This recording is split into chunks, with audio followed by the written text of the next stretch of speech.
is the leader of Summer Creek High School, and Mr. McDonald has done a great job. Please give him a huge round of applause, Mr. McDonald.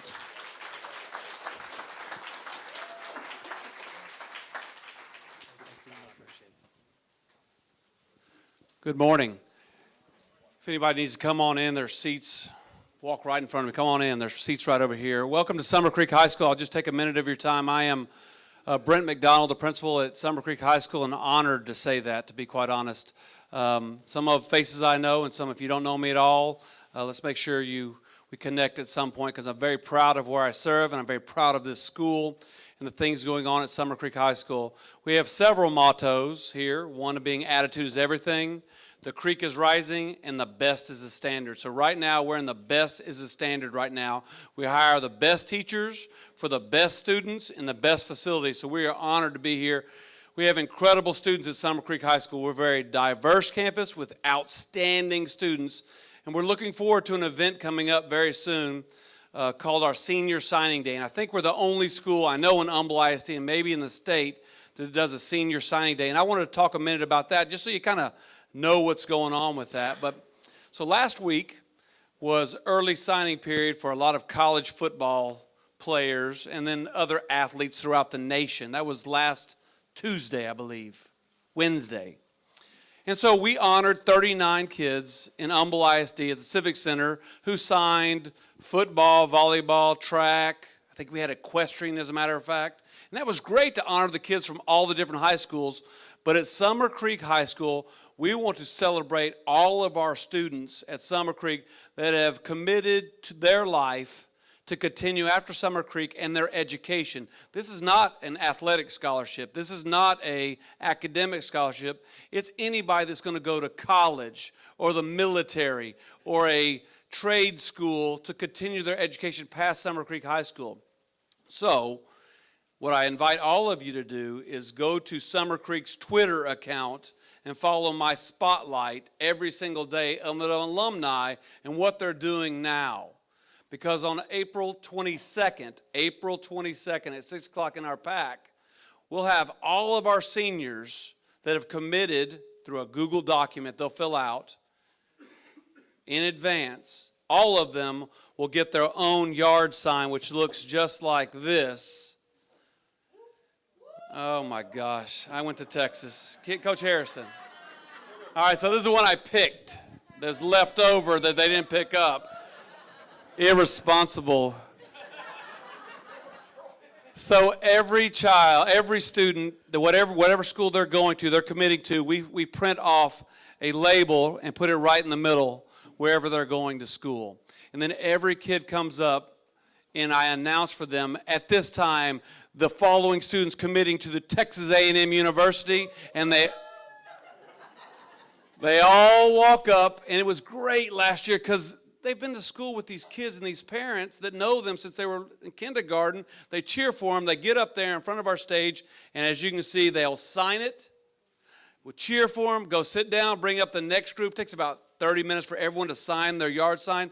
Then we all walk to the front of our school, and we put the yard signs all in the front of our school. So you'll see this year with a graduating class of about 600, about 450 yard signs of kids that have committed to Lone Star College, Texas A&M, Texas, MIT, Yale, wherever they're going to school, Stanford. Our kids go wherever they want to go when they leave Summer Creek High School because we've prepared them for the future. But we're excited about this again, and you're more than welcome to come watch. But I want you to know we celebrate kids at Summer Creek High School. We're excited of all of our kids that are going to go into the Marines, or you're right now in the Air Force LGI, and I know Blaine Adams has already been accepted into the Air Force Academy. So we're excited about Summer Creek High School. I hope you are also, and hear good things because the creek is rising. Thank you for your time. Thank you. All right. A couple other things I wanted to draw to your attention. Coach Harrison, just raise your hand for a minute. Coach Harrison's the new football coach this past year, also the athletic director. A lot of fantastic things are going on. And one of the things that will be coming up later on this year, and I wanted to make sure this is correct, you are going to be having your annual golf tournament, but we'll get more information out to everybody about that later. That's a big and important thing that we can be a part of, and it's a lot of fun. So we appreciate that. So before we go to the next speaker, I want to draw your attention down to the bottom of the page. We've got gold sponsors that I wanted to talk about for just a minute. Chick-fil-A, Wilson Road, Beltway 8, Dwayne and Erica Johnson. As you know, without them, this organization would not exist, because when Trey and I first started talking about this, we said, we want to do this, this, and this, and they said, that's, yeah, great, but we're having Chick-fil-A. And they did that for years, and so we owe a great debt of thanks to them. Also, HEB Summerwood Market, Blake Willenborg. If you don't have a chance to deal with them, they are fantastic. Something that you can actually do is order your groceries online, which I love it. They do a great job with that. And then also we have KNS Sportswear, Brittany Mittag. Am I saying that right, Brittany? So we're so glad you're here, second generation business. They can do it all for you at sportswear.com, and also she has a new edition on the way. So those are our gold sponsors. So right now we wanted to bring up, because I know this next subject is, you never even think about the traffic, right? Well, we've got somebody that thinks about it quite a bit. So would you, first of all, if you're on the advisory board with the Summer Creek Bizcom, can you raise your hands for just a moment? Thank you all so much, because they do such a terrific job. And Barbara Probant was responsible for getting Danny Perez here today. So if you wouldn't mind giving him a big round of applause, Danny Perez. Thank you very much for having us today. So we're here to talk about some projects that we have coming up, or some issues that were brought to our attention. One of the things I wanted to bring up before we start is kind of a safety minute. Today's Valentine's Day. What we want to do is kind of spread the message about safety. Spread it to your loved ones. If you look on our DMS boards today, we have all you need is love and a seatbelt. Avoid the heartbreak, buckle up. So we're definitely using Valentine's Day, any holiday really, but Valentine's Day to spread the love. Talk to your loved ones about not texting and driving, not drinking and driving, removing distractions. We were seeing an increase in crashes out on our roads, fatalities, serious crashes. We want to make sure we're bringing those down so everybody can do their part. And also, we got James Keener here from our office today from the traffic engineering section. And one thing we do at TxDOT every morning, we have what's called stretch and flex. And it's to kind of get the blood going, get us flowing, get us ready before we hit the road. And it's not just, it's our construction folks, project managers, maintenance workers. So James is going to lead us in a stretch and flex exercise today. So it's just, if you can get up really quick, we're going to be brief, and then we'll talk about the issues at hand. Thank you very much. Okay, and if you don't believe it, here is my stretch and flex manual. We are a state agency. We have a manual for everything. So, first and foremost, let's go ahead, touchdown. Good stretch. Bring it up. Hold it for a bit. Okay, come back down. Kind of shake out. Get a little loose here. Back up. All right, back down. Take it. Go your left arm. Pull back. Let's stretch these typing muscles out. I'm an office worker. That's, it's important. All right, let's go to the right hand. Left. We'll do this real quick here. One more time with the right. Thank you all very much for playing with us. Thank you very much. So also here today with us is Philip Garland. He is our assistant area engineer for the North Harris area office. And in the Houston district, we cover 6 counties, and Harris County is broken up into several different area offices. And Philip here handles the North Harris area office. James, like I said, is from our traffic engineering section. So we're kind of going to go over some of the issues that have been presented to us regarding there at the Beltway and Westlake Houston Parkway. So, want to start? Okay. Get it going. Good morning again. My name is James Keener. I'm with the traffic engineering section. I work at our district office, 7600 Washington Avenue. If you're ever in the neighborhood, you can drive past and wave at us, and I may see you. All right, Beltway 8, Westlake Houston Parkway. Who loves it? Well, it's still a nice intersection, but we understand there are a few issues. We can go to the next one here. Okay, first and foremost, we're going to talk about a little background, current challenges, shall we say, current issues. First and foremost, crash history. Believe it or not, the crash history out there is not too bad. Now, when I say that, you have to remember that if you have a fender bender and you pull over to the side and you exchange information, I don't find out about that. That is not what we look at the Department of Transportation is the CR3, which is a police filled out crash report. And, you know, $1,000 of damage or an injury, which we don't ever want that to happen. So thankfully, I looked at the numbers, and the numbers are coming down. 2016 had 11, 2017, 8, 2018, 5. So the numbers are coming down, and that's a good thing. Generally, in the Houston area, we're seeing our crashes go up. Our suspected serious injury crashes, there have been no fatalities at that intersection that I could find in our data. And I looked pretty good. So have you all heard of any that I perhaps am missing? I hope not. But again, suspected serious injury, which is, again, a very serious crash. We had 2 in 2016. We have not had one since. And that's very good. So I commend you all as you're in this area. You know, great job there. However,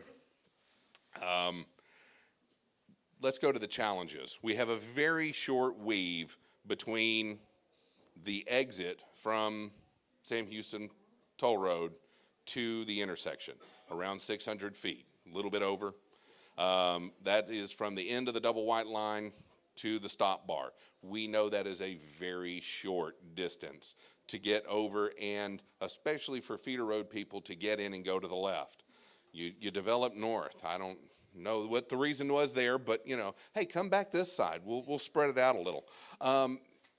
There also is a lot of stacking on the southbound Beltway 8 all the way up into the main lanes of traffic because of that very short weave and that really long tapered off. We know this. We see it, and we are thinking about it. The railroad, which is in close proximity to that ramp. You may not even think of it when you come over that large rise. There's a railroad under there. So anything that we do trying to back that ramp up, what do we run into? The railroad. What does the railroad say? Don't touch our stuff. They are, you know, we love the railroad. We work with them all the time, but they have a lot of very specific things that they have to deal with. And when we work with them, we're having to go up real high. So if we back it up, you're looking at a steep drop, something that, again, we're looking at. And also, our traffic volumes continue to increase in the Houston area. You all see the development around this area. Is it slowing down? No. Is it picking up? Yes. Is it starting to pick up a real big head of steam? Heck yes, it is. Everybody drives. So that's just leading to more issues.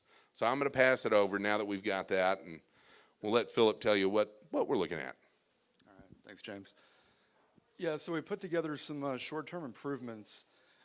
Harris County reached out to those guys, and they have an ongoing traffic engineering study being conducted at the intersection.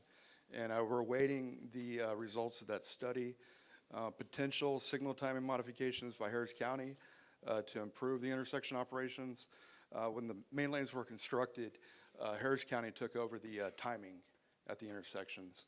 We're going to evaluate current lane assignments based on current projected traffic volumes.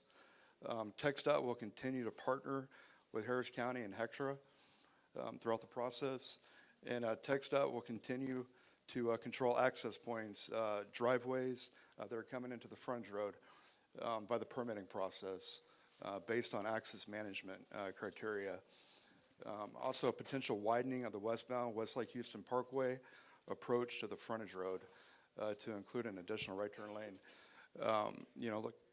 And then long-term improvements, potential widening of the southbound Beltway 8 main lane bridge over the railroad, hopefully for a 2-lane exit with all the growth out there. Also, potential realignment of the exit ramp. There were potential work, like James was talking about, coordination and permitting with the railroad. So that's kind of what we're looking at. Now, do we want to go to questions now? Yeah. does anybody, while we're just standing here, we've kind of gone through just some brief stuff. Does anyone have any questions? Wow, y'all are easy. What? No, go right ahead. There are lots of things going on with 1960 in Atascocita. Now, insofar as direct plans, are they doing access management? Yes, there's actually an access management project that's going to come to the Atascocita area. What is access management, you ask?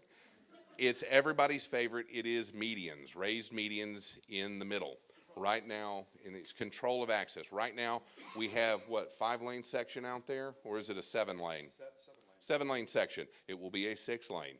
Your left turns are going to be hooded left turns. You're not going to just be able to shoot directly out. When we come in and we build in a more rural area, usually we will build flush median, 2-way turn lane. As the volumes increase, we see crashes go up. We put in that control of access, and the access management works. It will reduce crashes. I know a lot of people get persnickety about it. Well, I want to turn here, and I don't have a turnout for my business. We have not really seen in a lot of, we don't see businesses go away. I mean, if you drive down 1960 into the access managed parts, do you see any businesses? No, there's no empty stores. There's no, it really does work for safety, and it is something I love. But any other questions? Yes, ma'am. What's the time frame for 99 to go around there? Is that not a text dot project? Like 99 from here in Summerwood and then to connect it all the way up to 59? We're working on that. Is that segment, that segment H and I? I think that is, yes. Yeah, H and I is currently underway now. What's the time frame for? It's a few years. They just started, I'll say like late last year. There's a group that's handling that. It's actually going to multiple counties, but they're currently underway. So that's the plan to get from 59 down to I-10. Will it like go from 59 first out to like west like Houston Parkway or I have to whatever? check on that because it's a very aggressive contract that probably is working on it. So we're working quickly. We did segments F1 and F2 and G. We have to open it. We're not opening up small segments at a time. We're opening up the entire stretch.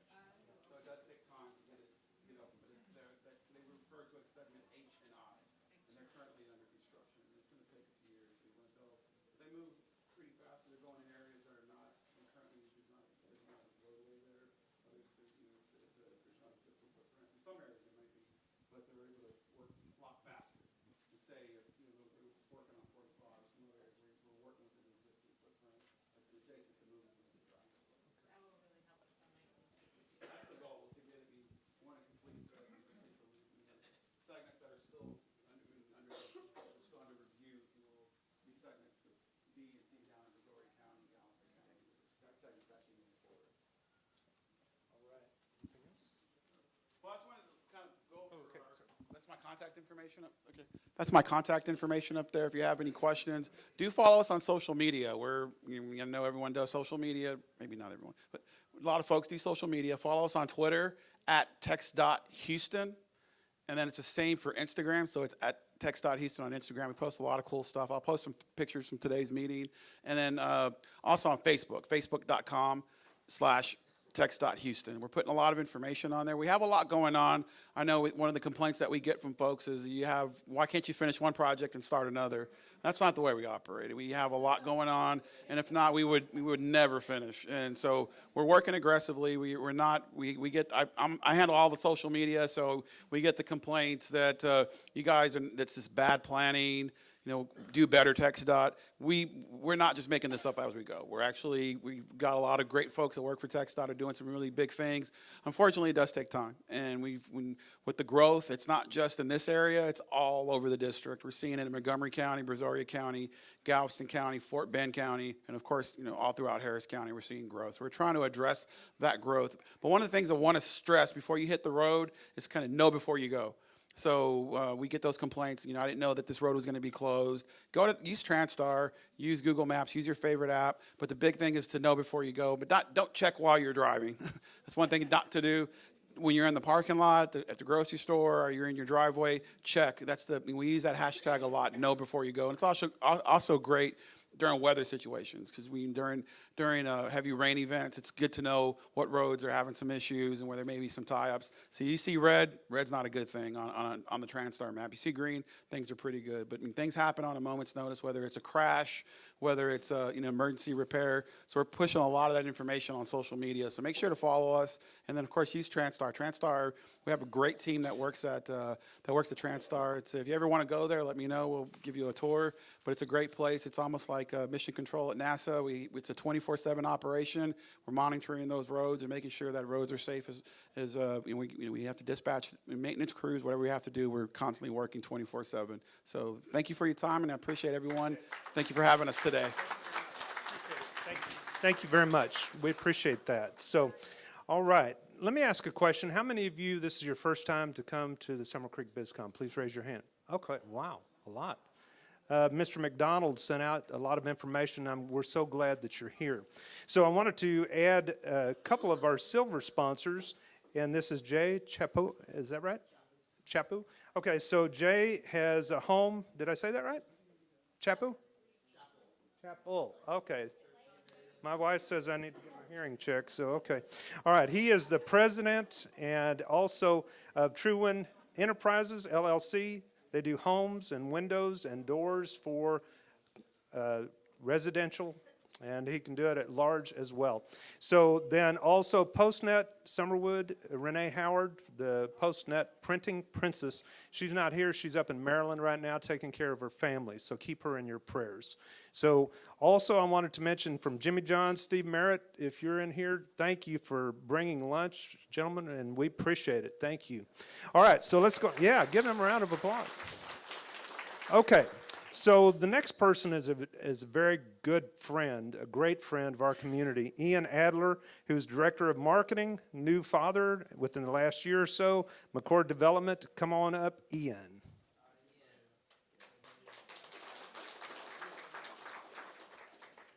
How are y'all doing? So my big thing today is about the block party, which is coming up May 4th. How many of you guys went to it last year? The first one? Handful ago. Okay, so a lot of y'all missed out. So I'm just going to show you guys a quick 2-minute video of what we do every year.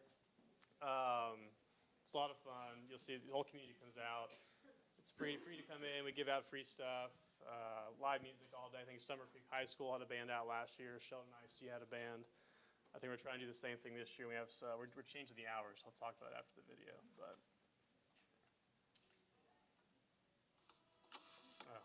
it's not hooked up to. That's fine. Oh, yeah.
So that's what we did last year. It was our first event to open up Redemption Square.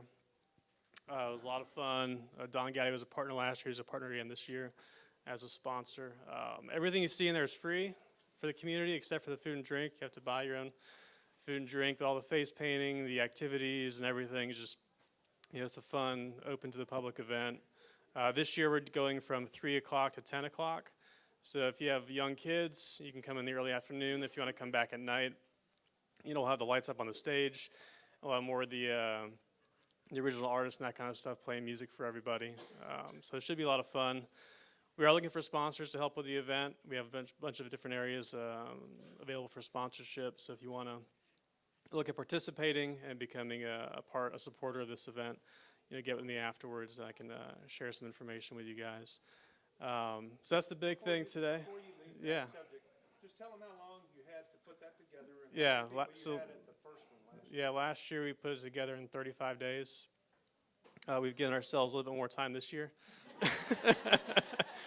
But we had 2,500 people show up, which was great given, everyone's schedule is getting everyone together in that short amount of time. So we're hoping we can double it this year and really get a good attendance. So. Yeah, so one of the reasons I wanted Ian to talk about that's a great opportunity for businesses because there were a tremendous amount of people in very short notice. Now it's going to be a much longer window, too, to Yeah. have some very good conversations. with people. And Ian's going to get the wind to die down a little bit this year. That's and the it's gonna idea. be perfect. We'll That's what see. I understand. I'm just hoping it's a little cooler this year. We did it a couple weeks earlier. So that's the big thing. Bebo's Bistro is open. They'll be serving food and drink. Wholesome Kitchen and Wholesome Pies should be open by then as well. So if it is hot, you guys can take some shelter in their air-conditioned space and enjoy their really great bar that they're building right now. So that's the big block party thing. I hope to see you guys all out there. At some point during the day, we'll be giving out free T-shirts, probably for the first 1,500, 2,000 people that show up, with everyone's sponsors' logos on them. That'll be a little added value for you guys. But every year we're going to try and step it up with the production level and what we do. So as the development grows, we hope to expand upon that. Outside of that, I mentioned Wholesome Kitchen Pies will be opening up mid-April. That's the next big thing. You guys probably all heard about IKEA in the news. We never officially announced it, but it's happening. They are opening a facility here in Generation Park. We'll be sending out an official announcement in the next couple weeks. So that's a big thing for us. And then another company, which is still trying to figure out their official name they're going to go by here, was opening up a new, which I think I may have mentioned last year, Bizcom, they're going to have 70,000 square feet or so of industrial space. So that'll be in Lockwood Business Park next to Technip FMC. So those are the big announcements, I think. I think we talked about Westlake Houston Parkway is under construction right now from Lockwood Road connected to North Lake Houston. That's where IKEA is going to go along that new stretch of road. So we have some more land that's going to be coming online, fully served with utilities. And then I think we are, well, I know we are. We're going to be opening up a clothing boutique, which I can't announce yet, but that'll be in the apartment building, 255 Assay Street. That should be in October is when that building will be done with the first phase, and they'll be opening up the boutique as well. So we'll be formally announcing that here shortly. But that's it. Appreciate it. May 4th. Sorry, I probably should have mentioned that. Yeah, May 4th from 3 to 10. Is that just the ground section, Ian? So the apartments, I think it's going to be 2 or 3 phases. The first phase is everything facing Redemption Square Plaza. So it'll be all the retail on the ground floor.